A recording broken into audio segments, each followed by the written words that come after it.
వాళ్ళు మా పైన దాడి చేయడం, రాళ్ళు వేసరడము, లేకపోతే రంగు నీళ్ళు మురికి నీళ్ళు వేసరడము, ఈ రకమైన కార్యక్రమాలు ప్రీ మెడిటేషన్ మైండ్ సెట్తో. దాని తర్వాత మేము రిటాలియేట్ చేసాం.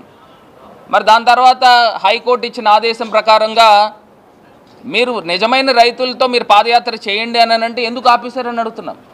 అంటే మీరు రైతులు ఎవరనేది మీరు నిర్ధారణ చూపించి మీరు పాదయాత్ర చేయమన్నారు.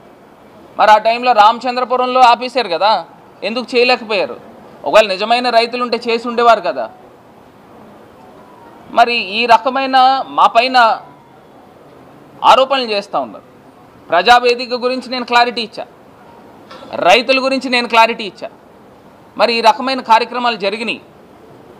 ఒక్కసారి ప్రజలను కూడా ఆలోచన చేయమని కోరుతా ఉన్నాను. ఇప్పుడు ఇదే మోరంపూడి ఫ్లైఓవర్ గురించి చెప్తా ఉన్నారు. నిన్న వ్యక్తులు చెప్తా ఉన్నారు మోరంపూడి ఫ్లైఓవరు మురళీమోహన్ గారి టైంలో శాంక్షన్ అయ్యింది అని చెప్తా ఉన్న సందర్భాల్లో ఎప్పుడైనా గవర్నమెంట్ ఆఫ్ ఇండియా కానీ ఎవరైనా కానీ శాంక్షన్ అనేది ఒకేసారి ఇస్తారు, 2 సార్లు ఇవ్వరు. శాంక్షన్ కాపీ 2 సార్లు ఇచ్చారు అని అంటే దానికి కారణం ఏంటంటే ఫస్ట్ టైం ఇచ్చింది క్యాన్సిల్ అయింది కాబట్టి రెండోసారి ఇచ్చింది, వివిధ కారణాల వలన హోల్డ్ అయింది కాబట్టి రెండోసారి ఇచ్చింది.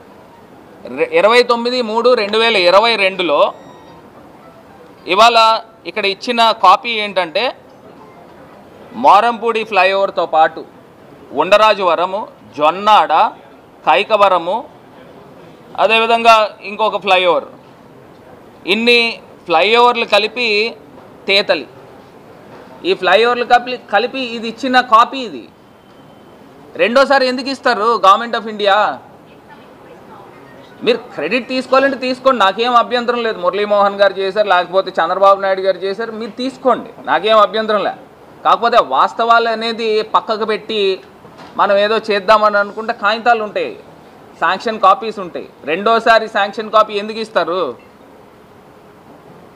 అదేవిధంగా ఇంకా చాలా బృహత్తరమైన కార్యక్రమము, మరి ఈయన ఏంటో నాకు తెలియదు కానీ ఈయన రోలు ఎంపీ గారి పైన ఉంటుంది.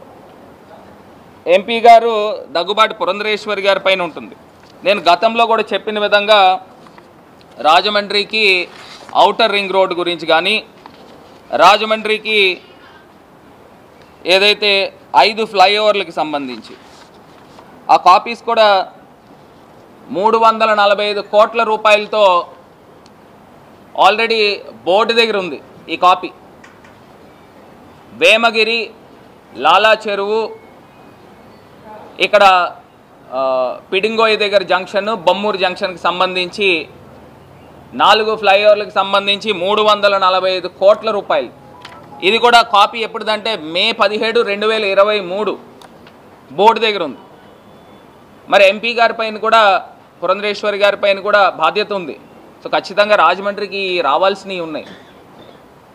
నేను గతంలో కూడా చెప్పాను, ఈ ఫ్లైఓవర్కి సంబంధించి అక్కడ వేమగిరి దగ్గర ఏదైతే శాంక్షన్ అయ్యిందో ఆ ఫ్లైఓవర్కి సంబంధించి అక్కడ ఇరిగేషన్ కెనాల్ ఉండడం వల్ల అక్కడ ఎన్ఓసి రాకపోవడం వల్ల ఇది ఆగిపోయింది. లేకపోతే ఇది కూడా శంకుస్థాపన వేసి వర్క్ స్టార్ట్ అయ్యి ఉండేది, టెండర్ కాల్ఫర్ అయ్యి ఉండేది.